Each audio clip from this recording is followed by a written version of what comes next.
Namaste, my friends. Come, sit with me under this old banyan tree. Before we dive into the greatest story ever told, the Mahabharata, we need to understand something important. Why does this story exist? What's the point of telling you about wars and kingdoms and family feuds that happened thousands of years ago? Well, let me tell you what the great sage Vyasa himself said about this. This isn't just any story you see.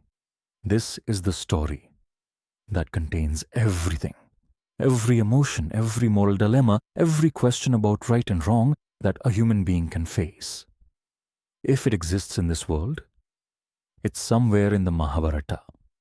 And if it's not in the Mahabharata, well, it probably doesn't exist anywhere else either. Listen carefully, my dear students. I have composed this great story, but it's not just for entertainment. Every verse, every character, every twist and turn has a purpose.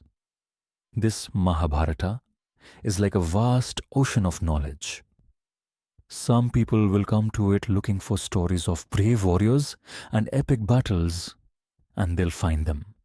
Others will come seeking wisdom about Dharma, about what's right and what's wrong.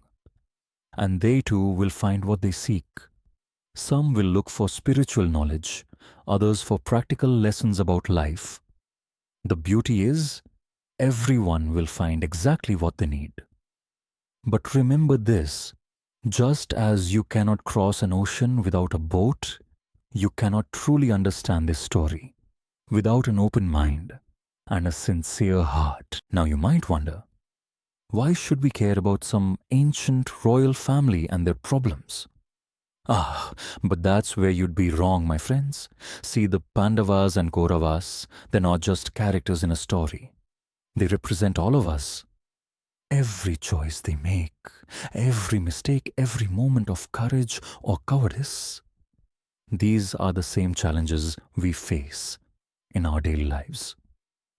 When Arjuna hesitates before the great battle, wondering if fighting is right, haven't we all felt that confusion about doing what's necessary versus what feels comfortable? When Yudhishthira struggles with his gambling addiction, when Bhima lets his anger control him, when Draupadi faces humiliation with dignity, these aren't just ancient problems. These are human problems, timeless problems. But here's what I want you to understand most of all.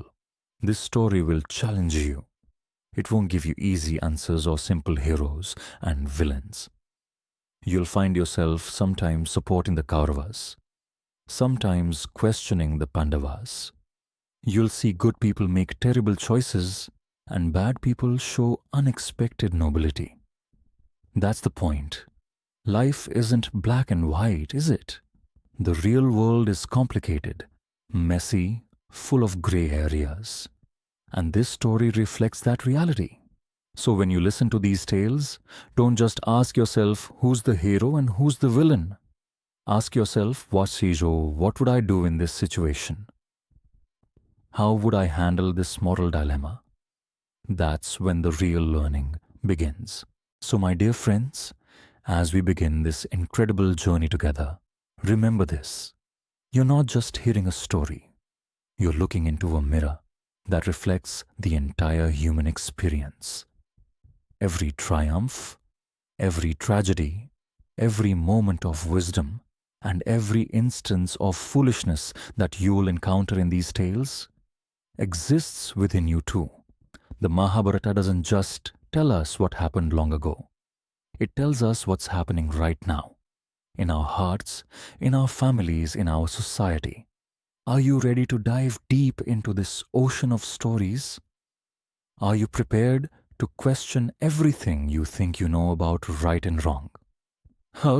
Good, because that's exactly what this great epic is meant to do.